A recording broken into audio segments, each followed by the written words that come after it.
मैं अनुराग शुक्ला और आज हम लोग फिर से पढ़ने वाले हैं कोऑर्डिनेट ज्योमेट्री में थोड़ा आगे, जिसमें सबसे इम्पॉर्टेंट है आपके लिए इस बार के हिसाब से, अगर टीसीएस के पैटर्न के हिसाब से देखा जाए तो इस बार सबसे ज़्यादा सर्कल पे क्वेश्चन पूछे गए हैं। तो आज हम लोग सर्कल और रिफ्लेक्शन यानी इमेज के बारे में हम लोग पढ़ेंगे। दो टॉपिक्स आपको कंप्लीटली पढ़ना है आज, और आज हम लोग कोऑर्डिनेट ज्योमेट्री पूरी तरह से फिनिश करेंगे। ठीक है, तो चलिए हम लोग शुरू करते हैं वृत्त से यानी सर्कल से। ठीक है, तो हम लोग पढ़ेंगे अभी सर्कल के बारे में। सर्कल यानी वृत्त। वृत्त के बारे में थोड़ी थोड़ी इन्फॉर्मेशन सबको पता होंगी। रेडियस क्या होती है, डायमीटर क्या होता है, या आर्क क्या होता है, या फिर सबसे इम्पॉर्टेंट है वृत्त के स्पर्श रेखाएं, टेंजेंट लाइन क्या होती हैं, और जीवा यानी कि ये सारी चीज़ें आपको कंप्लीटली पढ़नी है। ठीक है, देखिए सबसे इम्पॉर्टेंट सर्कल में सबसे इम्पॉर्टेंट है त्रिज्या, यानी इसी का डबल होता है व्यास, आपको पता होगा, रेडियस और डायमीटर। ठीक है, आप यहाँ से इसको मिला दीजिए, यानी सर्कल के सेंटर से जो सर्कमफेरेंस पर कोई पॉइंट अगर मिलाते हैं तो वो होती है रेडियस। ये है रेडियस। सबसे पहले हम लोग रेडियस से ही शुरू करते हैं। हम लोग सर्कल में क्या करते हैं, कोई इसका केंद्र मान लेते हैं। मान लीजिए इसका केंद्र है H, K। ये आपको स्टैंडर्ड जब आपने पढ़ा होगा 12th में, शायद आपने इसको पढ़ा हो सर्कल के बारे में, तो वहाँ पे आपको पढ़ाया गया होगा स्टैंडर्ड वैल्यू हम यही मानते हैं। ये वेरिएबल है, XY भी मान सकते हैं आप, कोई दिक्कत नहीं। ठीक है, H, K हमने मान लिया इसको, और ये कोई पॉइंट हम मान लेते हैं X, Y। ये कोई पॉइंट है, ये O मान ले रहे हैं सेंटर, ये P पॉइंट है जिसके निर्देशांक X, Y। तो अगर आप यहाँ से दो बिंदुओं के बीच की दूरी निकाल लेते तो दो बिंदुओं के बीच की दूरी क्या होती है, square root x2 minus x1 यानी x माइनस h का होल स्क्वायर और y माइनस k का होल स्क्वायर। यही होती है दो बिंदुओं के बीच की दूरी, और ये दूरी आपको पता है कि r के बराबर, r की वैल्यू इसी के बराबर। ये बात क्लियर है आपको। इसके बाद आपको दिया गया कि अगर ये स्क्वायर रूट लगा है, दोनों साइड का हम होल स्क्वायर कर दें तो आपको क्या मिल जाएगा, यही वैल्यू इसके स्क्वायर के बराबर होगी, और यही है आपका पहला फॉर्मूला। यह है आपका फॉर्मूला कि x माइनस एच का स्क्वायर y माइनस के का स्क्वायर आर स्क्वायर के बराबर होता है, जिसमें h, k क्या है, केंद्र के निर्देशांक। ये दोनों क्या है, केंद्र के निर्देशांक। ये बात क्लियर होगी, इसमें कोई दिक्कत नहीं होगी। H, K कोई पॉइंट है P जिसके निर्देशांक हमने x, y माना है। तो अगर इस फॉर्मेट में आपको कभी भी इक्वेशन दिख जाएगी तो आप क्या कहेंगे, इसमें केंद्र का निर्देशांक क्या होगा, H, K। देखिए माइनस को इग्नोर करना है, कंपेयर हम यहीं से करेंगे। ठीक है, H, K हो जाएगा, और R क्या है, रेडियस है। अगर मान लीजिए यही O जो है H, K जो लिखा है हमने, यही हम कह दें कि ये मूल बिंदु से गुजर रहा है, यानी कि इसकी इक्वेशन क्या हो जाए, जैसे ये बनाया हमने और हमने सर्कल यहाँ पे बना दिया, और ये मूल बिंदु ही O जो है, सेंटर जो है वही मूल बिंदु हो गया। अगर सेंटर मूल बिंदु हो गया तो आप क्या कहेंगे, H, K की वैल्यू क्या हो जाएगी, मूल बिंदु पे निर्देशांक 0, 0 होते हैं। आपको मैंने बताया है कोऑर्डिनेट्स मूल बिंदु पे हमेशा ओरिजिन पे 0, 0 होते हैं। तो x माइनस 0 का स्क्वायर यानी x स्क्वायर आ जाएगा, और y माइनस k का स्क्वायर यानी y स्क्वायर आ जाएगा, और यहाँ r स्क्वायर ऑलरेडी था। तो आपको दूसरी इक्वेशन क्या मिली, ये कब होगा, जब केंद्र मूल बिंदु पर हो।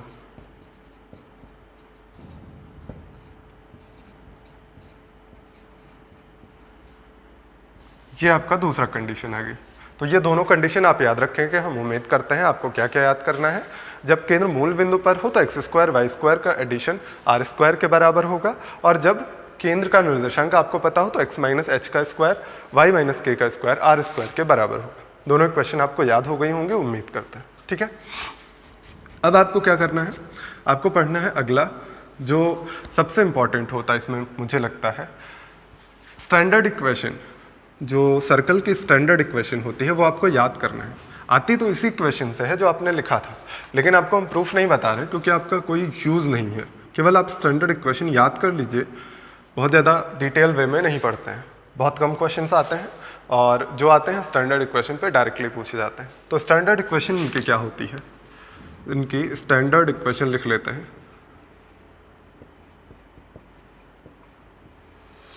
ये होता है x square y square 2gx 2fy और c की वैल्यू 0।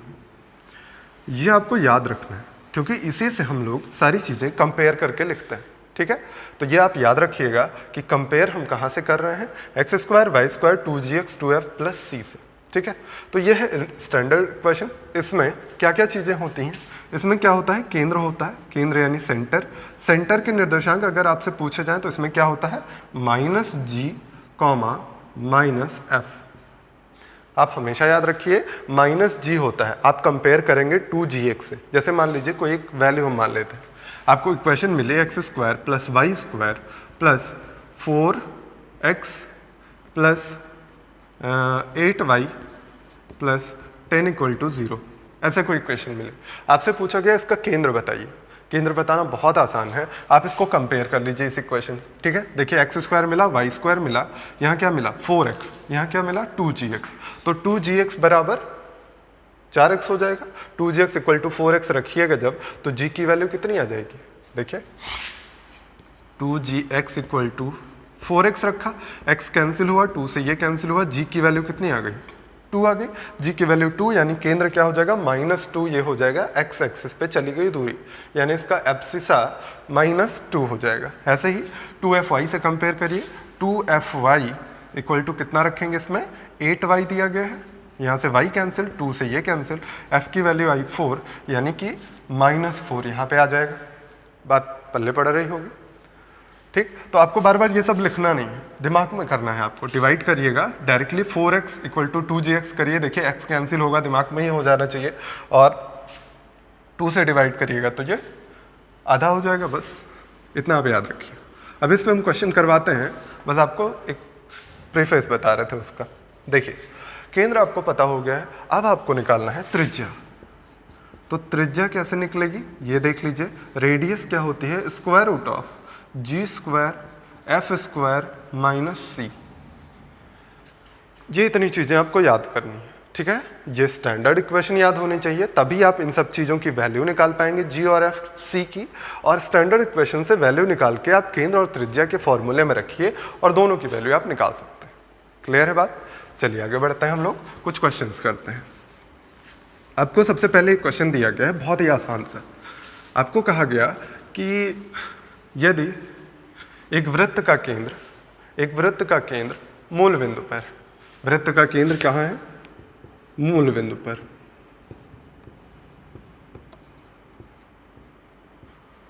मूल बिंदु पर है, और आपको दिया गया है कि वृत्त का जो इक्वेशन है वो सर्कल की इक्वेशन भी दी गई है, x² + y² = इतना वैल्यू दी गई है आपको। आपसे पूछा गया है तो वृत्त का क्षेत्रफल क्या होगा, वृत्त का क्षेत्रफल यानी एरिया ऑफ सर्कल। वृत्त का क्षेत्रफल आपको क्या पता है, πr² होता है, एकदम सबको पता होगा। तो πr² की वैल्यू अगर रखनी है तो r की वैल्यू हमें पता होनी चाहिए। और आपको मैंने अभी जस्ट बताया है, अगर कोई भी वृत्त मूल बिंदु से उसका केंद्र होके जा रहा है, यानी मूल बिंदु वृत्त का केंद्र है, तो आपको अभी स्टैंडर्ड इक्वेशन लिखवाई गई है, x² + y² = किसके होता है, r² के होता है। ये इतना है, कंपेयर करिए। देखिए x² y² यानी कि ये r² की वैल्यू है। अगर r² की वैल्यू 19 है तो आपको क्या निकालना था, πr², ये इतना तो निकालना था। तो पाई ऐसे ही रहने दीजिए, r² की वैल्यू कितनी है 19, तो आंसर क्या आ गया 19 पाई। बात क्लियर हो गई होगी, मुझे लगता है कोई दिक्कत नहीं होगी, बहुत ही आसान सी चीज़ें हैं, आपको समझ में आ रही हैं, ठीक है। चलिए आगे बढ़ते हैं और क्वेश्चंस देखते हैं। देखिए आपको अगला क्वेश्चन जो दिया गया है, देखिए एक वृत्त का जो इक्वेशन है वो दी गई है। एक सर्कल की इक्वेशन क्या दी गई है, x² + y² + 6x + 8y + 11 = 0, ये दी गई है। फिर आपसे पूछा गया वृत्त की त्रिज्या क्या हो। वृत्त की त्रिज्या निकालना बहुत ही आसान है। यहाँ पे क्योंकि आपको पता होना चाहिए। स्टैंडर्ड इक्वेशन याद हो गई होगी, एक बार हम आपको लिख के दिखा देते हैं, उसके बाद से आप दिमाग में करेंगे, ठीक है।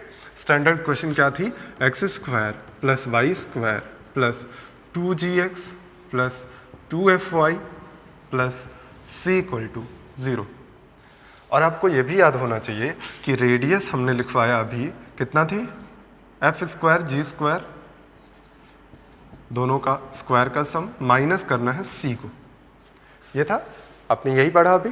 तो आप निकाल लीजिए यहाँ से, पहले g की वैल्यू निकालते हैं। g की वैल्यू कितनी होगी? देखिए इसको और इसको कंपेयर करिए, x कैंसिल, 2 से ये 3 टाइम गया, 3 आ गई, g की वैल्यू 3 आ गई। f की वैल्यू निकाल लेते हैं, 2 से यहाँ डिवाइड करिए, 4 आएगा। g f की वैल्यू दोनों आ गई। c की वैल्यू डायरेक्टली आप कह सकते हैं कितनी है? 11 है। यहाँ पे वैल्यू पुट कर दीजिए, अंडर रूट जी स्क्वायर यानी 9 F square 16 minus 11 square 120 minus में आएगा। एक सेकंड रुक जाइए। अच्छा, ये मैंने स्क्वायर कर दिया है, सॉरी 11 होगा, इस पर स्क्वायर नहीं लगा है, इसको मैंने स्क्वायर लिख दिया था। तो ये कितना हो गया? 25। 25 माइनस 11 करेंगे तो 25 माइनस 11 24, 14 आएगा। यही आपका आंसर होना चाहिए। हाँ ठीक है, आपका आंसर रहा था स्क्वायर रूट 40। क्लियर होगा? बहुत ही आसान सी चीज़ें हैं, बहुत ही आराम से समझ में आ रही होंगी। तो चलिए आगे बढ़ते हैं। बस आपको क्या याद करना है कि इक्वेशन क्या होती है। मेन इक्वेशन आपको याद करनी है, स्टैंडर्ड इक्वेशन याद करनी है, और इससे पहले जो आपको एक और तरीका बताया गया है एच और कॉमा के से, ठीक है, दोनों आप याद रखिएगा। चलिए आगे बढ़ते हैं। बहुत ही अच्छे अच्छे क्वेश्चन पूछे गए हैं इस पर। अब ये वाला तरीका आप जान गए हैं तो इस तरह के क्वेश्चन आप कर लेंगे। बहुत ज़्यादा क्वेश्चन नहीं करवा रहे हैं क्योंकि आपके पास टाइम कम होता है और एक ही क्लास में आपको ज़्यादा चीज़ें हमें पढ़ानी होती हैं, इस वजह से हम क्वेश्चंस कम करवाते हैं। आप कोशिश किया करिए अपने पास से थोड़े बहुत क्वेश्चन कर लिया करिए। बुक्स आपके पास अवेलेबल है, नहीं है, मान लीजिए गांव गए हैं या ऐसी जगहों पे हैं जहाँ पे अवेलेबल नहीं है, तो आप PDF डाउनलोड कर लीजिए। इंटरनेट पे बहुत सारी PDF पड़ी हुई हैं। SSC का कोई PDF डाउनलोड कर लिए, प्रीवियस पेपर डाउनलोड कर लीजिए, आराम से सॉल्व कर डालिए, ठीक है। देखिए अगला क्वेश्चन जो आपको दिया गया है वो है कि एक 2,3 केंद्र वाले वृत्त की परिधि पर 2 बिंदु हैं। एक दिया गया है क्वेश्चन, एक 2,3 केंद्र वाले सर्कल पर, वृत्त की परिधि पर 2 बिंदु दिए गए हैं। वो 2 बिंदु कौन से हैं? 2 बिंदु ये दिए गए हैं x, 5 और 2,3 है। x, 5 और 2,3 स्थित है। तो आपसे पूछा गया है इसमें आप बताइए x की वैल्यू क्या होगी। ठीक है, आपसे पूछा गया x की वैल्यू क्या होगी। बहुत ही आसान है ये भी चीज़। ये केंद्र आपको दिया गया है, दोनों बिंदु दिए गए हैं। आप समझिए, सर्कल हम बना के आपको समझाते हैं। वैसे तो नहीं बनाते तो कोई दिक्कत नहीं थी, बट आपको समझाने के लिए हम बना देते हैं। ये है सेंटर, सेंटर के निर्देशांक, सेंटर के कोऑर्डिनेट दिए गए हैं 2,3। ठीक है, आपको 2 बिंदु दिए गए हैं जो सरकमफेरेंस पे हैं। देखिए परिधि पर लिखा गया है ना, तो परिधि पर 2 बिंदु है। एक बिंदु यहाँ पे हम मान लेते हैं, एक यहाँ पे मान लेते हैं। ये 2 बिंदु हमने मान लिया परिधि पर। एक है x, 5 और दूसरा है 2,3। दोनों बिंदु हमारे पास हैं। और ये क्या होंगे? आपको पता है सेंटर से सरकमफेरेंस पर कोई पॉइंट मिलाते हैं तो वो हमेशा क्या होता है? रेडियस होता है। रेडियस हमेशा बराबर होती है एक ही सर्कल की।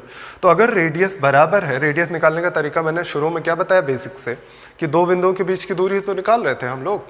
तो 2 बिंदुओं के बीच की दूरी यहाँ और यहाँ दोनों जगह निकालें, दोनों रेडियस आएगी और रेडियस आपस में बराबर होती है एक ही सर्कल की। तो इसकी वजह से हम क्या कह सकते हैं? इन 2 बिंदुओं के बीच की दूरी बराबर होगी इन 2 बिंदुओं के बीच की दूरी। क्लियर होगा बात? अब आगे देखिए, तो इन दोनों बिंदुओं के बीच की दूरी हम निकालते हैं, कितनी आएगी? x - 2 का होल स्क्वायर, 5 - 3 का होल स्क्वायर। और ये किसके बराबर आएगा? इस वाले में रखना, सॉरी कुछ गड़बड़ लिख दिया, 2,3 है, 2,3 है, 4,3 है, सॉरी ये 4,3 है,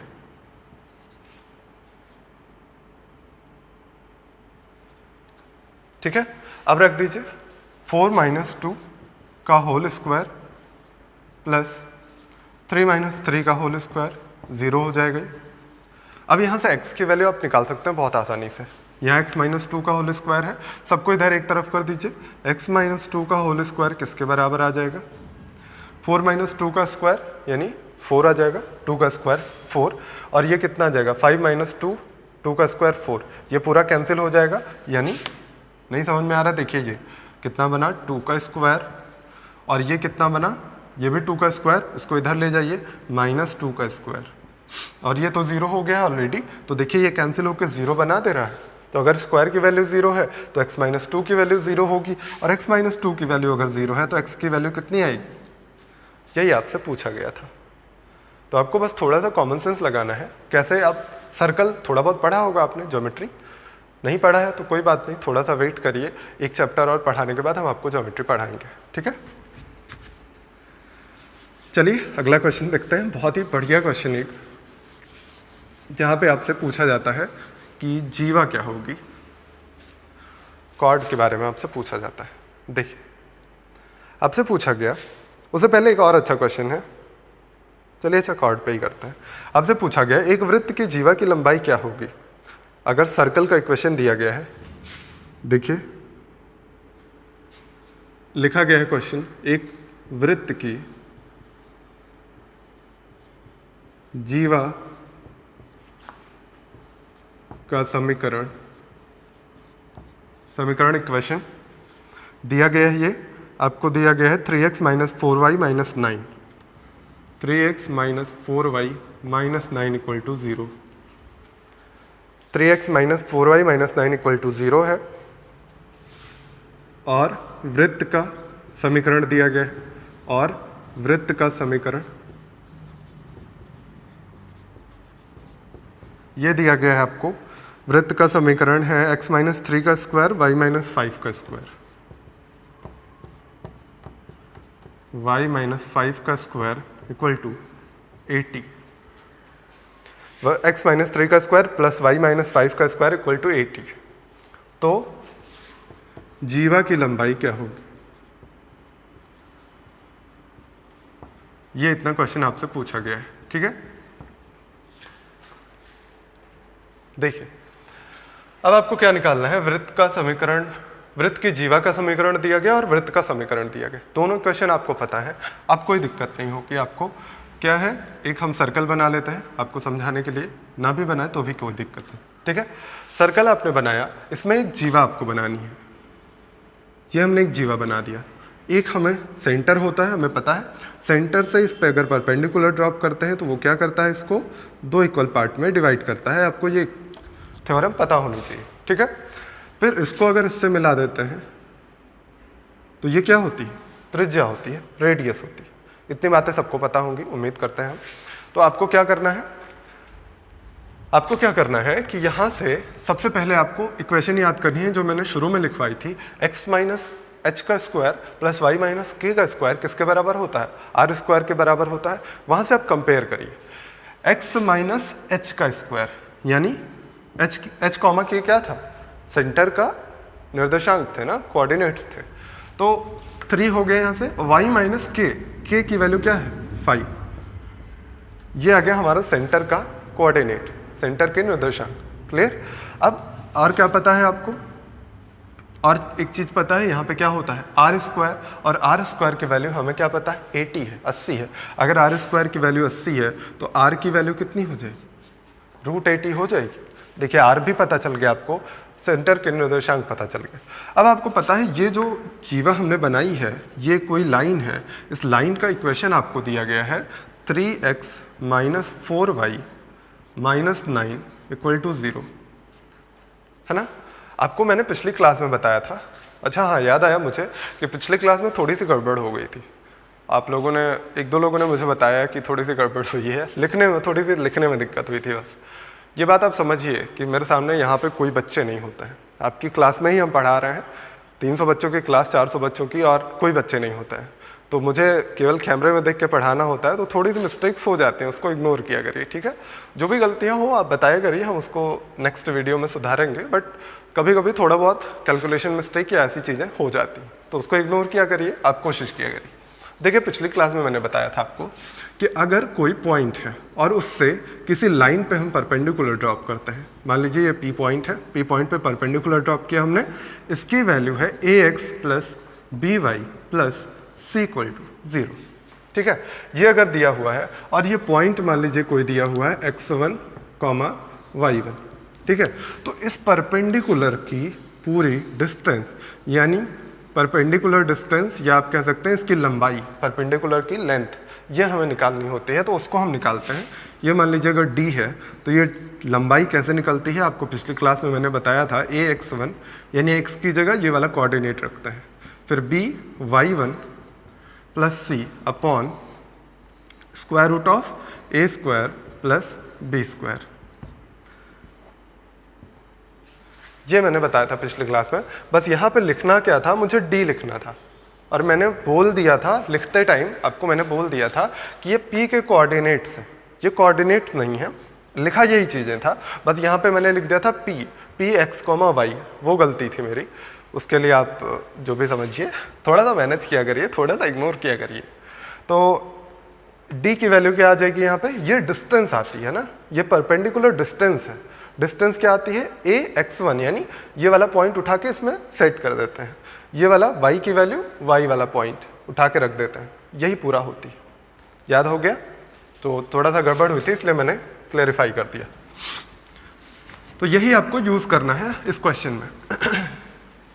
देखिए आपको क्या दिख रहा है कि ये तो एक परपेंडिकुलर है ना, इस पे ये परपेंडिकुलर है। अगर हमें ये वाली डिस्टेंस निकालनी है तो ये वाली डिस्टेंस हमें इसी फॉर्मूले से निकालनी पड़ेगी।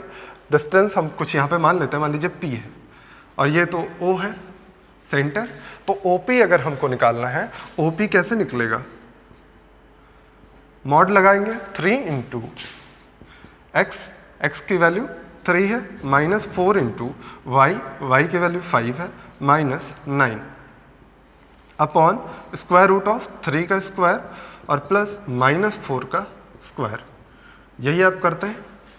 ये डिस्टेंस OP की आ गई, OP की डिस्टेंस 3 3 9, माइनस 9 कैंसिल हो जाएगा, 5 चौक 20 आएगा यहाँ पे, और ये कितना आएगा, 5 आएगा, माइनस 20/5 यानी -4 आएगा, -4 आएगा। लेकिन आपको क्या पता है, ये मॉड लगा है, मॉड हमेशा पॉजिटिव कर देता है वैल्यूज़ को, यानी ये वैल्यू क्या आ जाएगी, 4 आ जाएगी, 4, यानी ये पूरी डिस्टेंस हो गई 4।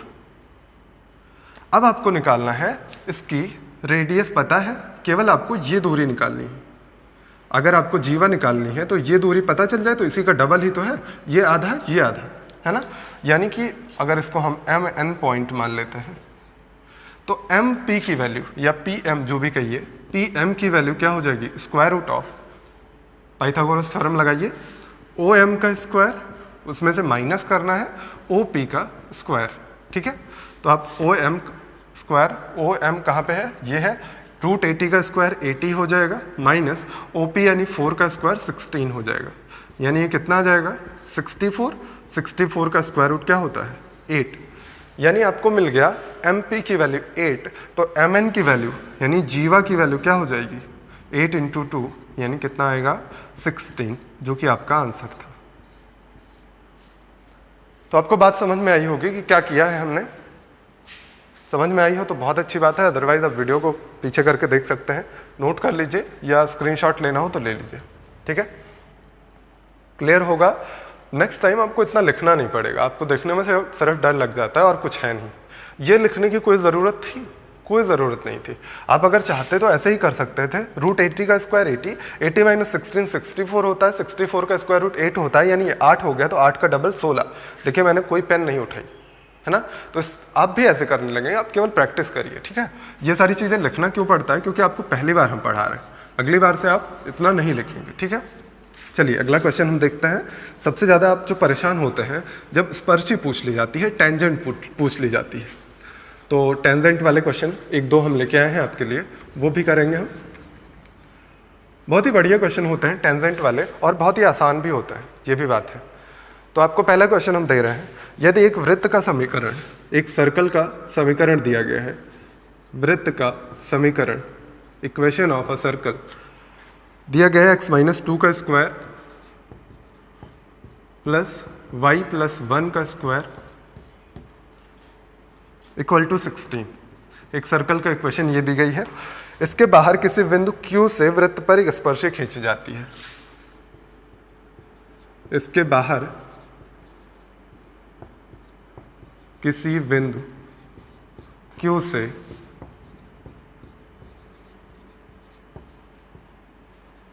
वृत्त पर एक स्पर्शी खींची जाती है।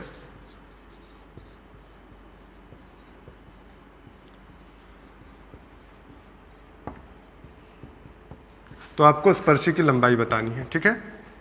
स्पर्शी खींची जाती है, स्पर्शी PQ खींची जाती है, ऐसा लिख लीजिए।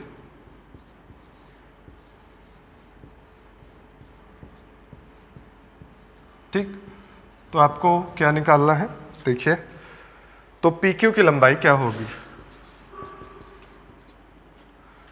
आपको दिया गया है Q से, Q का निर्देशांक दिया गया है, Q का निर्देशांक है 10, -3 से वृत्त पर एक स्पर्शी खींची जाती है।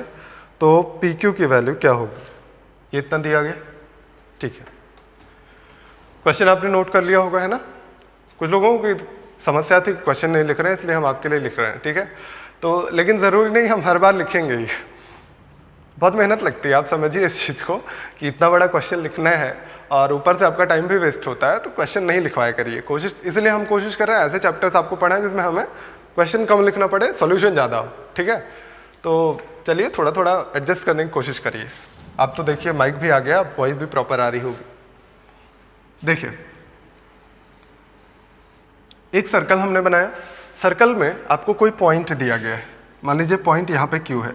आपसे कहा जा रहा है कि इस पॉइंट Q से एक स्पर्शी यानी टेंजेंट ड्रॉ की जा रही है यहाँ पे, है ना। टेंजेंट ड्रॉ की जा रही है, तो आपको ये बात समझनी है कि टेंजेंट हमेशा परपेंडिकुलर होता है रेडियस के साथ। दिख रहा है परपेंडिकुलर सा, हाँ, ये परपेंडिकुलर होता है। ये O पॉइंट है, ये Q पॉइंट है, Q से हम ड्रॉ कर रहे हैं। Q की वैल्यू दी गई है 10, -3, और ये P पॉइंट है। P के बारे में हमें नहीं पता है, और ये हम मिला देते हैं। अब आपको केवल बेसिक लगाना है, ठीक है, जो आप सर्कल को पढ़े होंगे अब जब भी ज्योमेट्री में, वही लगाना है। क्या पता है आपको, ये पाइथागोरस थ्योरम का रूल दिख रहा है आपको, ये 90 डिग्री है, इसका स्क्वायर इन दोनों के स्क्वायर के सम के बराबर होगा। अब कोई दो पता हो तो तीसरा पता करना बहुत ही आसान है। PQ अगर आपको निकालना है, PQ अगर आपको निकालना है, आपको क्या पता है, यहाँ से ध्यान से देखिए, ये O पॉइंट है, सेंटर है सर्कल का, और सर्कल का सेंटर निकालना बहुत आराम से आपको आता है, क्योंकि आपको अभी लिखवाया गया x माइनस h का स्क्वायर y माइनस k का स्क्वायर किसके बराबर होता है, r स्क्वायर। ये आपको इक्वेशन लिखवाई गई, मैंने कहा इसको याद रखिएगा, इसी से हम लोग कंपेयर करते हैं। जब इससे ज़रूरत पड़े इससे कंपेयर कर लेंगे, और जब standard equation x square y square 2gx 2fx और c इससे ज़रूरत पड़े तो उससे कंपेयर करते हैं। कोई ज़रूरी नहीं एक ही इक्वेशन में दोनों बार कंपेयर हो, ठीक है। तो दोनों आपको याद रखना है। तो देखिए इस फॉर्मेट में ये दिख रहा है, तो डायरेक्टली आप कह सकते हैं x माइनस k का स्क्वायर, देखिए x माइनस h का स्क्वायर, तो यानी 2 आ गया, 2 y प्लस 1 है, और यहाँ y माइनस k होता है, यानी यहाँ पे -1 रखना पड़ेगा, यानी 2, -1 हमें निर्देशांक मिल गए किसके, सेंटर के। सेंटर का अगर आपको निर्देशांक पता चला तो Q से O तक की दूरी आप निकाल सकते हैं बहुत आराम से। दो बिंदुओं के बीच की दूरी का फॉर्मूला आपको पता है, y2 माइनस y1, देखिए x2 माइनस x1, 10 माइनस 2 का स्क्वायर 8 का स्क्वायर 64 प्लस -3 -1, यानी -2 बचा, 2 का स्क्वायर कितना होगा 4, कितना आ गया टोटल 68, यानी ये डिस्टेंस कितनी आ गई 68। इतने में कोई दिक्कत नहीं होगी आपको।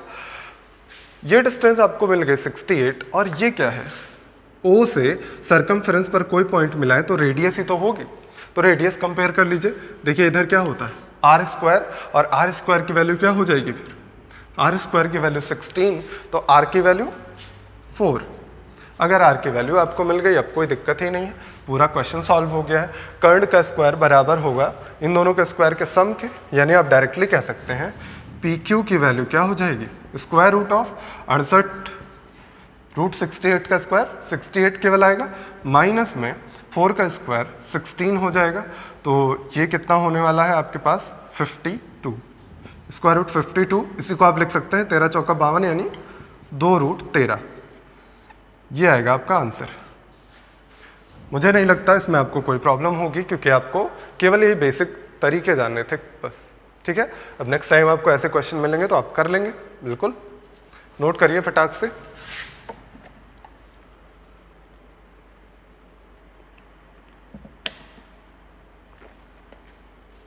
चलिए आगे बढ़ते हैं, एक और क्वेश्चन करते हैं इस पे, बहुत ही बढ़िया क्वेश्चन है। स्पर्शी पे जो भी क्वेश्चन आते हैं वो अच्छे होते हैं, क्योंकि जो कॉन्सेप्ट नहीं जानता है इसका वो नहीं कर पाएगा। तो एक बार आप इस पर कोशिश कर लीजिए, प्रैक्टिस कर लीजिए, अगर क्वेश्चन मिलते हैं तो। वैसे तो अभी स्पर्शी पे बहुत कम क्वेश्चन आए हैं, अब की बार शायद नहीं, इस बार नहीं आया था, कभी एक बार पूछा गया है सीजीएल में, तो स्पर्शी पे कम ही क्वेश्चन मिलते हैं, तो जो भी मिले आप प्रैक्टिस कर डालिए, ठीक है। देखिए अगला क्वेश्चन दिया गया है कि वृत्त यानी एक सर्कल का इक्वेशन है x square plus Y square minus 20x minus 26x y 220 equal to 0। ये एक सर्कल का इक्वेशन दिया गया है, इस पर खींची गई स्पर्श रेखा की लंबाई क्या होगी, पर खींची गई स्पर्शी की लंबाई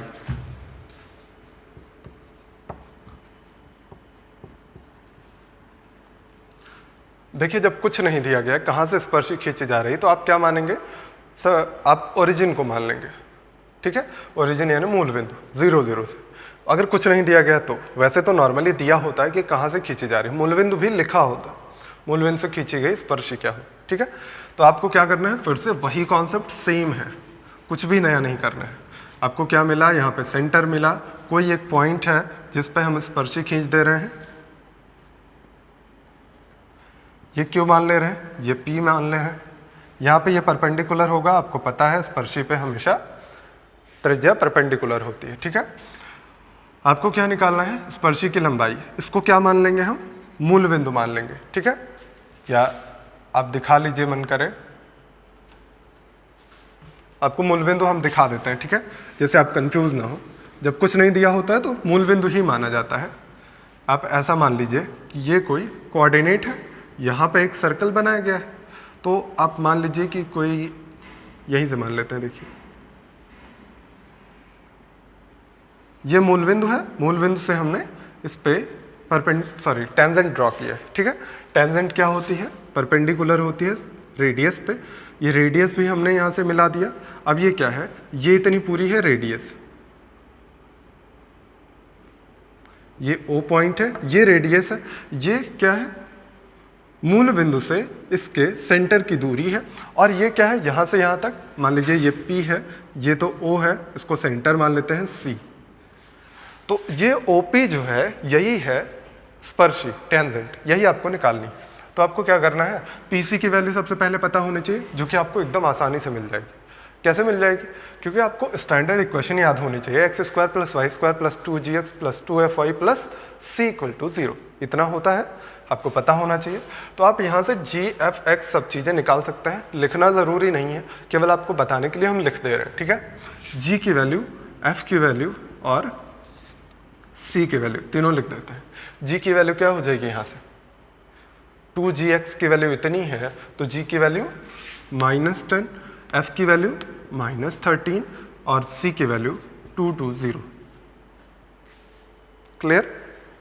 आपको पता है सेंटर के निर्देशांक क्या होता है, सेंटर का निर्देशांक आपको बताया गया था, केंद्र का निर्देशांक वो होता है -g -f, -g, -f, -g कितना हो जाएगा, 10 हो जाएगा, -f हो जाएगा 13, तो आपको मिल गया सेंटर का निर्देशांक।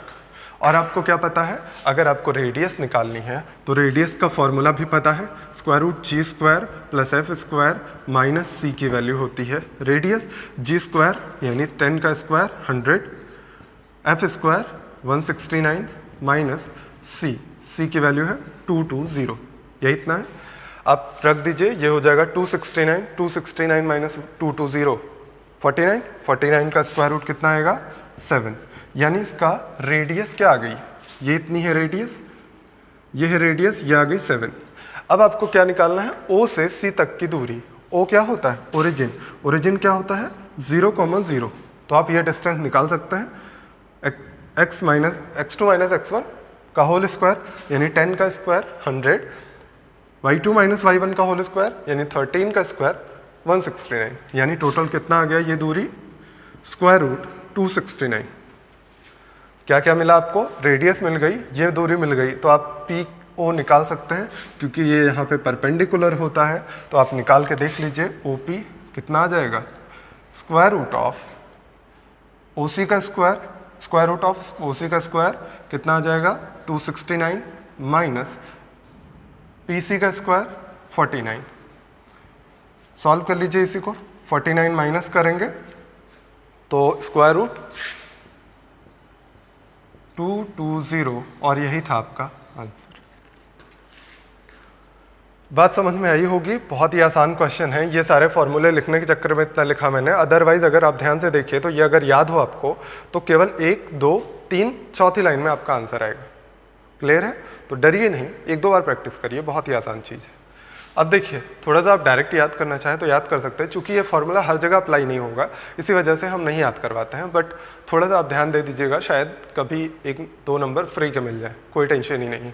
अगर आपको ये स्टैंडर्ड इक्वेशन दी गई है, स्टैंडर्ड इक्वेशन में केवल फॉलो होगा ये, अगर स्टैंडर्ड इक्वेशन दी गई है और स्पर्शी जो है वो मूल बिंदु से खींची जा रही है, स्पर्शी मूल बिंदु से खींची जा रही है, स्टैंडर्ड इक्वेशन दी गई है, तो जो C होता है वही स्पर्श रेखा की लंबाई होती है।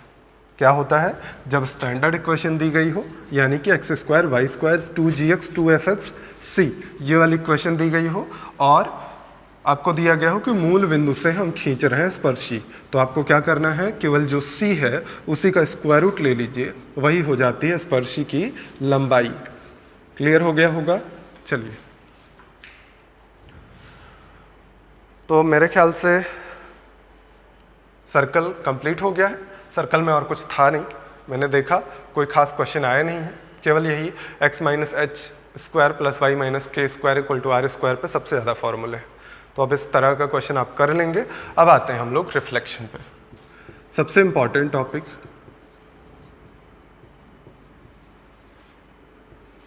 जिसको आप बोलते हैं प्रतिबिंब या इमेज बोल सकते हैं। बहुत इंपॉर्टेंट टॉपिक है, 2018 के प्री में सारे पेपर में ये क्वेश्चन पूछा गया था कि इसका प्रतिबिंब क्या होगा, है ना। बहुत ही आसान टॉपिक है, बहुत ही बेसिक क्वेश्चन आता है। क्लियर, चलिए आपको समझा देते हैं प्रतिबिंब होता क्या है। सबसे पहले तो ये जान लीजिए कि प्रतिबिंब जब भी बनाया जाता है हमारे मैथ्स के सेक्शन में, तो क्या मानते हैं हम लोग कि जो भी हमारा प्रतिबिंब होगा वो हमसे एक इमेजिनेशन है कह लीजिए, क्योंकि आज तक ऐसा कोई शीशा बना नहीं जो एग्जैक्टली आपको उतना ही इमेज दिखाए। जितनी दूरी पर आप होते हैं किसी मिरर से, उतनी ही दूरी पर मिरर में पीछे की तरफ आपकी इमेज बनती है, ऐसा माना जाता है, ऐसा एज्यूम किया जाता है। एग्जैक्टली ये पॉसिबल नहीं है, बट आप मान लीजिए, आपको चूंकि केवल क्वेश्चन करना है, ठीक है। तो आपको क्या मानना है कि एक मिरर रखा होगा, मिरर से जितनी दूरी पर आप होंगे उतनी ही दूरी पर पीछे की तरफ एक आपकी इमेज बनती हुई दिखाई देगी, ठीक है। तो इसका मतलब आपको एक चीज़ एकदम क्लियर समझना है कि जो आपके बीच में मिरर है वो मिरर क्या है, मिड पॉइंट पर रखा हुआ है। आपके और आपकी जो इमेज बन रही है, रिफ्लेक्शन जो आ रहा है, रिफ्लेक्शन और आपके बीच में एकदम मिडल में ही मिरर होगा। बात क्लियर है, बस आपको ये बात याद रखनी है, बाकी चीज़ें तो बहुत ही आसान है। जैसे आपको दिया गया है 3,2, 3,2 का मूल बिंदु से क्या इमेज बनेगी, क्या रिफ्लेक्शन होगा। सबसे आसान क्वेश्चन यही होता है। ये दो क्वेश्चन सबसे आसान होते हैं जब आप मूल बिंदु से निकालते हैं या कोई अक्ष की तरह निकालते हैं, यानी एक्स एक्सिस या वाई एक्सिस को मिरर मान के निकालते हैं। ये दो क्वेश्चन बहुत ही आसान होता है। देखिए इसको कैसे समझना है आपको। एक हमने बना लिया कार्टेशियन प्लेन, जिसको आप याद कर लीजिए। अच्छा, मैक्सिमम लोगों को कार्टेशियन प्लेन तो पता है, कुछ लोग कंफ्यूज हो जाते हैं कार्टेशियन प्लेन में कैसे ड्रॉ किया जा रहा है। जल्दी से देख लीजिए, हम लोग क्या मानते हैं 1 2 3 4 5 6 ऐसे लाइंस होंगी, ऐसे ही होती है। कार्टेशियन प्लेन यही होता है। अपने हम मान के चलते थे कि 10th में थोड़ा बहुत पढ़ा होगा, लेकिन कुछ लोगों के कमेंट्स मैंने देखे एकदम नहीं समझ में आ रहा है उनको। तो ऐसे ही ग्राफ जब हम बना रहे थे तो ग्राफ पे उन्होंने लिखा था कि ग्राफ नहीं समझ में आ रहा।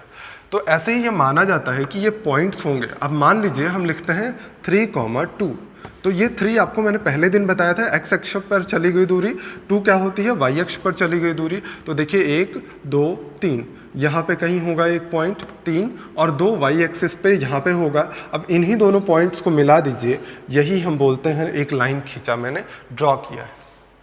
मुझे लगता है आप समझ में आ गया होगा। आप फिर से जाके पिछली क्लास देखिएगा तो आपको क्लियर हो जाएगा। ठीक है, चलिए हम इसको बता रहे थे आपको। क्वेश्चन आपने नोट कर लिया होगा।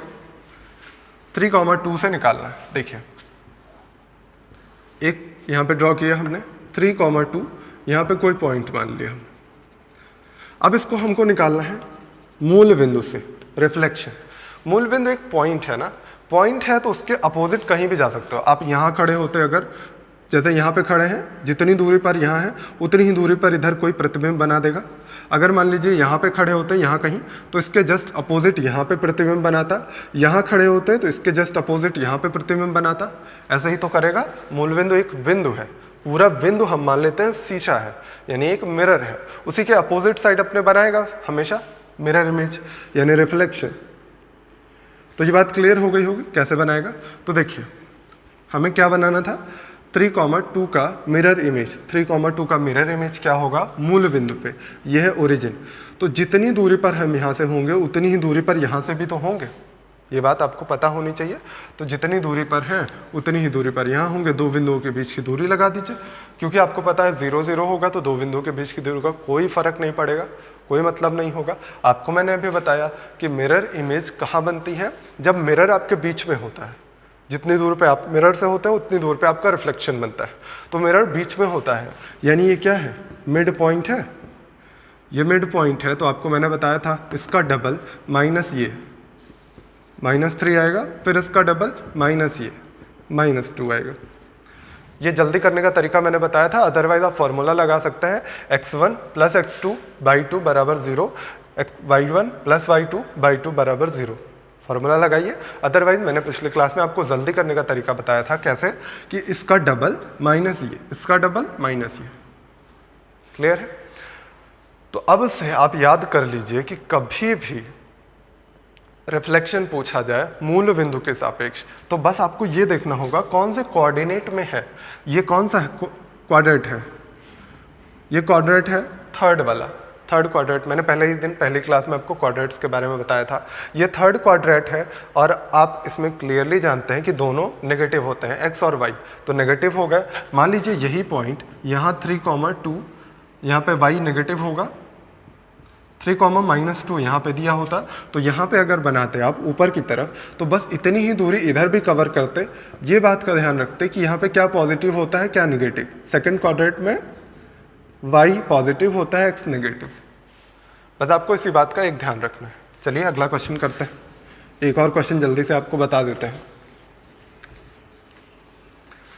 आपको फिर से मान लीजिए पूछा जाए कि एक पॉइंट है -5,4, -5,4। बस इतना आपको याद होना चाहिए कौन से क्वाड्रेंट में आता है और इसका अपोजिट क्वाड्रेंट कौन सा होगा। ठीक है, बस इससे ज़्यादा कुछ नहीं करना है। ये सेकंड क्वाड्रेंट में आता है। सेकंड क्वाड्रेंट के अपोजिट कौन सा क्वाड्रेंट आता है, फोर्थ क्वाड्रेंट में क्या होता है, y नेगेटिव होता है, x पॉजिटिव होता है। मैंने पहली क्लास में पढ़ाया हुआ है। तो आप क्या करेंगे, x पॉजिटिव कर देंगे, y नेगेटिव, यही इतना आंसर हो जाएगा। मतलब क्या बात आपको समझनी है, केवल आपको प्लस माइनस का साइन समझना है। डिस्टेंस जो भी होगी वो बराबर की होगी। बात क्लियर है। चलिए आगे बढ़ते हैं, अगला क्वेश्चन करते हैं। अब आपको दिया जाता है कि कोई बिंदु है 2, 3 हम मान लेते हैं का रिफ्लेक्शन, 3,2 का रिफ्लेक्शन y इक्वल टू -2 पर क्या होगा। यानी आपको क्या मानना है कि ये y इक्वल टू -2 आपका मिरर है और इस मिरर से इसका रिफ्लेक्शन बताना है। ठीक है, तो हम बता देते हैं, जल्दी से देखिए। आपको मैंने पिछली क्लासेस में बताया है, पिछले 1-2 क्लास पहले मैंने बताया था इसको कि अगर y इक्वल टू k दिया गया, y इक्वल टू समथिंग दिया गया, तो ये x एक्सिस के पैरेलल कोई लाइन होती है। ये मैंने आपको बताया था पिछली क्लास में। और y इक्वल टू -2 दिया गया है, तो y ऊपर पॉजिटिव होता है, नीचे नेगेटिव होता है। तो यहाँ कहीं पे एक लाइन हम ड्रॉ कर दें, जो कि इसके बीच की डिस्टेंस क्या होगी। आपको दिया गया क्वेश्चन में ये डिस्टेंस -2 है, हम डिस्टेंस लिख रहे हैं इसलिए 2 लिख दे रहे हैं। ठीक है, नंबर क्या है 2, -3। कहीं पे हम मान लेते हैं 2, -3। 2 क्या होगा, x एक्सिस पर चली गई दूरी, ये 2 है और ये है 3, यही तो होता है। अब आप बताइए, जहां पे आप खड़े होते हैं, क्या मिरर इमेज निकालते टाइम क्या कुछ चेंज होता है। ये डिस्टेंस जो दी गई है, ये डिस्टेंस यहाँ बदलती है क्या, नहीं बदलती है। क्लियर है इस बात से आप। तो ये डिस्टेंस चूंकि नहीं चेंज होती है, तो यहाँ भी x एक्सिस का कोऑर्डिनेट नहीं बदला जाएगा। बात क्लियर है आपको। तो ये x एक्सिस का कोऑर्डिनेट नहीं बदला जाएगा, यानी x एक्सिस का कोऑर्डिनेट, देखिए एक बात एकदम क्लियर समझ लीजिए कि आपको मैंने बार बार बताया, आपको मैंने 2 बार बताया कि जितनी दूरी पर आप होते हैं किसी मिरर से, यानी आपका मिरर जितनी दूरी पे आपसे होगा उतनी ही दूरी पर उसकी मिरर इमेज बनती है आपकी। ठीक है, तो देखिए यहाँ से यहाँ तक इतनी दूरी पर है आप, इतनी दूरी पर है ना मिरर से आप, तो इसका मतलब इतनी ही दूरी पर कहीं यहाँ मिरर इमेज बननी चाहिए।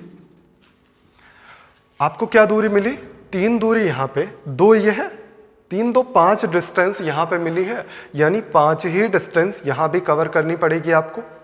ये इतनी डिस्टेंस यहाँ से यहाँ तक की, ये भी डिस्टेंस कितनी आनी चाहिए, 5 आनी चाहिए। ये डिस्टेंस अगर 5 है, और आपको पता होना चाहिए हम जो भी मेजरमेंट करते हैं, जो भी डिस्टेंस मेजर करते हैं, वो हमेशा कहाँ से करते हैं, x एक्सिस और y एक्सिस से करते हैं। तो आपको क्या पता है, ये x एक्सिस y एक्सिस तो है नहीं, ये तो केवल एक मिरर है ना। तो ये एक्सिस से डिस्टेंस मेजर करिए, ये इतना 5 हो गया, ये 2 पहले से था, यानी कितना हो गई टोटल डिस्टेंस, 7 हो गई। टोटल यहाँ से डिस्टेंस कितनी हुई, 2 ये 5 ये, यानी 7 हो गई y एक्सिस पे। और चूंकि x एक्सिस पे ये दूरी हर जगह बराबर होंगी, इसलिए हम कहेंगे ये 2 होगी। बस आपको साइन का ध्यान रखना है। 4th क्वाड्रेंट में क्या होता है, ये पॉजिटिव होता है x और y नेगेटिव होता है। पल्ले पड़ी कुछ बात, नहीं पड़ी तो अगला देखिए, पड़ गई तो बहुत अच्छी बात है। बस आपको एक चीज़ याद रखनी है कि जब भी कोई मिरर इमेज हम निकालते हैं, तो जितनी दूरी पर हम मिरर से होते हैं उतनी ही दूरी पर हमारी मिरर इमेज बनती है। ठीक है, अब मान लीजिए थोड़ा सा हम चेंज करते हैं, x इक्वल टू -2 कर देते हैं, -2 या -1 कर देते हैं, और इसको भी थोड़ा सा चेंज कर रहे हैं, 1,2 कर देते हैं। ठीक है, x इक्वल टू -2, y के पैरेलल कोई लाइन होगी। मैंने पिछले क्लास में बताया है x इक्वल टू k पे क्या होता है, x equal to k something हो तो y के पैरेलल लाइन होती है, और वो x -1 है, यानी इधर आएगा कहीं पे, तो ये -1 वाली लाइन हमने खींच दिया। ये है कोई मिरर। ठीक है, मिरर हमने खड़ा कर दिया, ये कितनी दूरी पर है, ये याद रखिएगा 1 डिस्टेंस पे है। अब आपको अगला मिला 1,2, 1,2 यानी x एक्सिस पे 1 डिस्टेंस, इस पे 2, यहाँ कहीं हम मान लें 1,2। ठीक है, अब आपको क्या पता कि ये डिस्टेंस 2 है, तो ये डिस्टेंस हर जगह बराबर होगी, यानी इसका y क्वाड्रेंट 2 होगा। बस नेगेटिव पॉजिटिव एक बार देख लिया करिए कि सेकंड क्वाड्रेंट में 2 क्या होता है, पॉजिटिव होता है, यानी y एक्सिस पॉजिटिव होता है। तो आप देखिए हम यहाँ से 1 डिस्टेंस पे हैं, यही डिस्टेंस तो होती है x एक्सिस पे चली गई दूरी, ये 1 डिस्टेंस है, ये 1 डिस्टेंस, यानी अगर हम मिरर से चेक करें तो ये कितनी दूरी है, 1 + 1 2 है, तो मिरर से इधर भी कितनी दूरी पर आएंगे हम? 2 डिस्टेंस पे आएंगे। यही तो है। अगर यहाँ से यहाँ तक की दूरी 2 है मिरर से, तो ये दूरी भी 2 होगी, ये डिस्टेंस 2 हो गई। लेकिन मेजरमेंट सारी कहाँ से करनी है? एक्स और वाई एक्सिस से करनी है। तो यहाँ से यहाँ तक की दूरी क्या हो गई? 2 यहाँ, 1 यहाँ, यानी 3 हो जाएगी। और यहाँ पे एक्स एक्सिस नेगेटिव है, तो -3, 2 इसका मिरर इमेज हो जाएगा।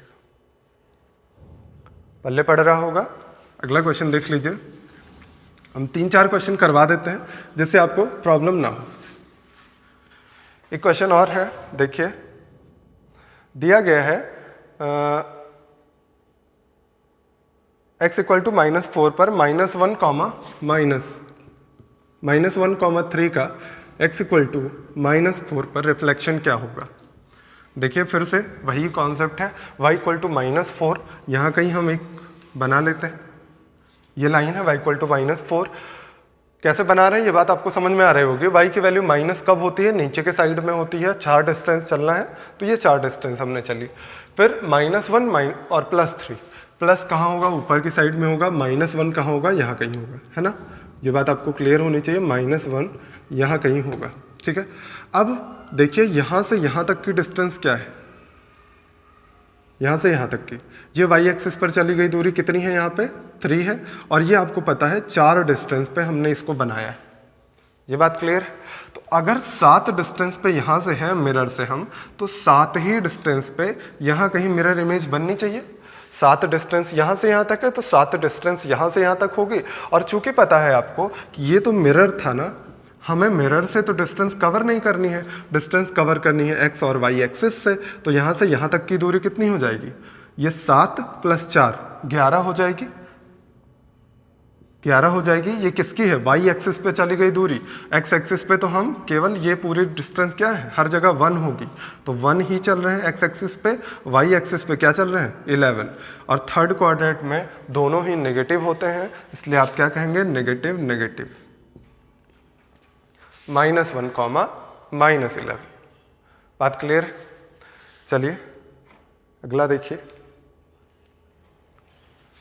बात क्लियर है? y = -4 था ना? हाँ ठीक है, क्लियर हो गई बात। चलिए आगे बढ़ते हैं। देखिए एक क्वेश्चन पूछा जाता है कि x एक्सिस के साथ, जैसे हम मान लें -2, 3 है, इसका हम पूछें x एक्सिस के साथ रिफ्लेक्शन बताइए। तो आप ये बहुत ही आसान होता है।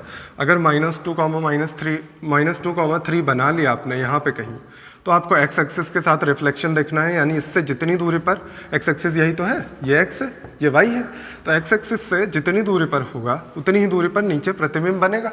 यही बात होती है। तो आपने क्या कहा कि ये डिस्टेंस कितनी है? 3 है। y एक्सिस पे चली गई दूरी 3, तो यहाँ 3 पे ही प्रतिबिंब बनना चाहिए, हमारा रिफ्लेक्शन बनना चाहिए। तो ये -3 हो जाएगा। यहाँ पे -2 ऑलरेडी था, ये प्रतिबिंब बना देगा। यानी अगर आपको एक्सिस के साथ देखना है तो जितनी डिस्टेंस है उतनी ही डिस्टेंस चलना पड़ेगा, कोई चेंज नहीं होगा। एक चीज़ केवल ध्यान रखना पड़ेगा, कौन से क्वाड्रेंट में है। अगर थर्ड में है तो दोनों नेगेटिव, सेकंड में है तो एक नेगेटिव एक पॉजिटिव, ऐसे ही चारों क्वाड्रेंट मैंने आपको पहली क्लास में बताया हुआ है। क्लियर है? तो एक्सिस के साथ में देखना बहुत ही आसान है, ये सबसे आसान चीज़ है, ठीक है। तो अगला देख लीजिए, 1-2 और क्वेश्चन कर लीजिए फटाफट से, फिर फिनिश करते हैं। आपसे पूछा गया है कि 1,3 पर बिंदु 7,4 का प्रतिबिंब क्या है। 1,3 पर बिंदु 7,4 का प्रतिबिंब क्या है, ये पूछा गया है। अब देखिए बिंदु पर सबसे आसान होता है निकालना। पॉइंट्स बना लीजिए, 1,3 पहले बना लीजिए। 1,3 यहाँ कहीं आएगा, 1,3 ये पॉइंट हो गया। और 7,4, 7 इस पे चलना है, 4 यहाँ पे चलना है, यानी यहाँ कहीं पे मान लेते हैं 7,4। अब ये बात आपको क्लियर है कि ये जितनी दूरी पर यहाँ से है उतनी ही दूरी पर पीछे की साइड में प्रतिबिंब बनाएगा। ये बात मैंने बार बार बताई आपको। तो ये क्या होना चाहिए, हमें क्या पता है, पहली बात मैंने जो बताई है, ये क्या बताई है कि ये हमेशा क्या होगा, मिड पॉइंट होगा। जितनी दूरी पर यहाँ से ये होगा उतनी ही दूरी पर आपकी परछाई बनेगी, प्रतिबिंब बनेगा। रिफ्लेक्शन बनेगा, ठीक है। तो ये क्या होगा, हमेशा मिड पॉइंट होगा। और मिड पॉइंट निकालने का पिछले ही क्लास में मैंने बहुत शॉर्टकट तरीका बताया हुआ है कि इसका डबल माइनस ये, अदरवाइज आप ये भी लगा सकते हैं x1 plus y1 x1 plus x2 upon 2, कोई दिक्कत नहीं, लेकिन डायरेक्ट करिए। 1 का डबल 2, 2 माइनस 7 कितना आएगा -5, 3 का डबल 6, 6 माइनस 4 कितना आएगा 2, यानी आपका प्रतिबिंब क्या बन जाएगा -5,2। क्लियर है। चलिए एक लास्ट क्वेश्चन करते हैं जो कि आपके पेपर में अभी तक नहीं आया है पर प्रैक्टिस पेपर में आपको बहुत बार मिला है, ठीक है। तो एक क्वेश्चन वही कर लेते हैं। आपको बहुत ही बढ़िया क्वेश्चन होता है, बहुत टफ नहीं होता है, पर आपने किया नहीं है इस वजह से आपको टफ लगता है। दिया गया है find the image of point, question फटाक से लिख दीजिए, find the image of, image या रिफ्लेक्शन जो भी कहिए आप, पॉइंट। ये पूछा गया आपके जो पेपर्स होते हैं यहाँ के, उसमें पूछा जा चुका है, इसलिए हम आपको बताते हैं। In the line mirror 2x minus 3y plus 4 equal to 0। अभी तक आपने क्या पढ़ा कि आपको एक लाइन दे दी जाती थी, ये दूसरी लाइन है ना, लाइन का इक्वेशन दे दिया गया। तो इसमें थोड़ा सा आपको देखना होगा कैसे बनाना है। आप क्वाड्रेट ना बनाइए तब भी चल जाएगा, इसमें बहुत ही आसान होता है ये। देखिए कैसे करना है, आपको एक पॉइंट लेना है -1, 2, ठीक है, और एक लाइन दी गई है आपको, ये लाइन मैंने लिखा 2x minus 3y plus 4 equal to 0, ठीक है। अब आपको पता है कि जितनी दूरी पर हम इससे होंगे उतनी ही दूरी पर नीचे प्रतिबिंब बनेगा, है ना, यानी ये डिस्टेंस बराबर होनी चाहिए, ये पता है। यानी ये क्या कह सकते हैं आप, m पॉइंट अगर मान लें तो ये हमेशा मिड पॉइंट होगा, मिड पॉइंट होगा। तो मान लीजिए ये क्वाड्रेट x और y है, x, y है, तो मिड पॉइंट निकाल लीजिए m पॉइंट।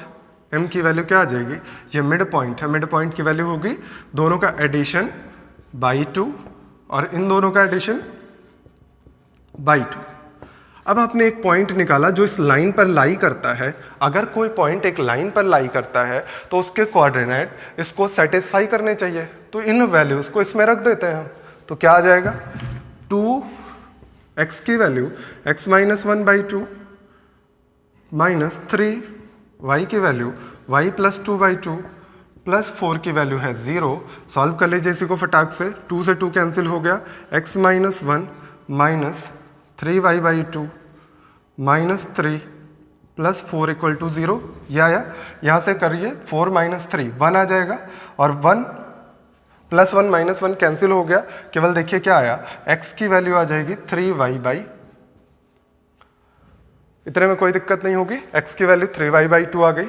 अब अगली बार हमको क्या सोचना है कि ये तो हमेशा परपेंडिकुलर होगा, शॉर्टेस्ट डिस्टेंस होती है, परपेंडिकुलर होगा। अगर परपेंडिकुलर है तो आपको अभी पता है, मैंने बताया कि ये डिस्टेंस निकालना आप जानते हैं, है ना, ये डिस्टेंस निकालना आप जानते हैं, तो आप डायरेक्टली डिस्टेंस निकाल लीजिए। या फिर सबसे आसान तरीका है, अगर परपेंडिकुलर होता है तो क्या पता है आपको, m1 m2 की वैल्यू -1 होती है, m1 m2 निकाल लीजिए। इसका m निकालना आपको बहुत आसानी से आता है, क्या होता है, -x का गुणांक अपॉन y का गुणांक, यानी -2 अपॉन -3 मल्टीप्लाइड बाई m2, यानी इस पूरी लाइन का प्रवणता यानी स्लोप निकाल दीजिए y2 माइनस y1 वाले फॉर्मूले से। तो y minus 2 upon x plus 1, इन्हीं दोनों का मल्टीप्लिकेशन किसके बराबर होना चाहिए, -1 के। थोड़ा सा सॉल्व करिए, ये प्लस हो जाएगा, 3x प्लस 1 को इधर भेजिए, इनको सॉल्व करिए, 2y minus 4 equal to 3x plus 3, ये मिलेगा आपको। अब यहाँ पे x की वैल्यू रखिए, y की वैल्यू निकाल लेते हैं। x की वैल्यू हम रख देते हैं, यहाँ पे आएगा, 3 को इधर ले आते हैं, देखिए 2y equal to 4 3 7, 3 into x की वैल्यू आ जाएगी 3y/2 और यहाँ पे 7 आ गया। अब इसको सॉल्व करिए, ये 9 हो गया, इसको इधर ले जाइएगा, जब इसको इधर ले जाइए तो कितना आ जाएगा, 3 3 9 माइनस 4, यानी 5y अपॉन 2 की वैल्यू -7 आ जाएगी। तो y की वैल्यू 14 अपॉन 5 यही आने वाली है। हाँ ठीक है, y की वैल्यू आपको मिल गई, यानी ये सेकंड क्वाड्रेट आपको कोऑर्डिनेट मिल गया y का। अब x की वैल्यू यहाँ पे निकाल लीजिए, x की वैल्यू क्या आ जाएगी, 2/3 था और y minus 2 x plus 1 y2 minus y1 x2 minus x1 2y minus 4 3x plus 3। हाँ ये देखिए माइनस नहीं लगाया हम लोगों ने, इस वजह से रॉन्ग आंसर आ रहा था, ये माइनस होना था। तो अगर ये माइनस हो जाएगा तो इसको आप इधर ले जाएंगे तो ये +1 होगा और ये माइनस के साथ होगा। तो आप 3 3 9 इधर ले जाएंगे, 2 दूना 4, ये 13 आएगा। अब सही है, ये आएगा 1 और यहाँ से आंसर आएगा आपका 2/13। अब इसी चीज को इसमें पुट करके वैल्यू निकाल लीजिए। 3/2 y की वैल्यू 2/13 आई, यानी ये आ जाएगा 3/13। यानी आपको आंसर क्या मिला, अगर आपको निकालना था मिरर इमेज यानी इसकी वैल्यू 3/13 और 2/13, ये होगा आपका आंसर। तो ये थोड़ा सा लॉन्ग मेथड होता है, अभी तक एसएससी ने इसीलिए नहीं पूछा है शायद, या जो भी हो आपके पेपर में चूंकि आ चुका है, जो आप प्रैक्टिस पेपर्स लगाते हैं उसमें पूछा जा चुका है, इसलिए मैंने करवा दिया। तो इस तरह से ये आज की क्लास सर्कल और रिफ्लेक्शन वाली फिनिश होती है। अगली क्लास में हम लोग मिलेंगे नए चैप्टर्स के साथ, ठीक है? तब तक अपनों का ख्याल रखिए। Thank you.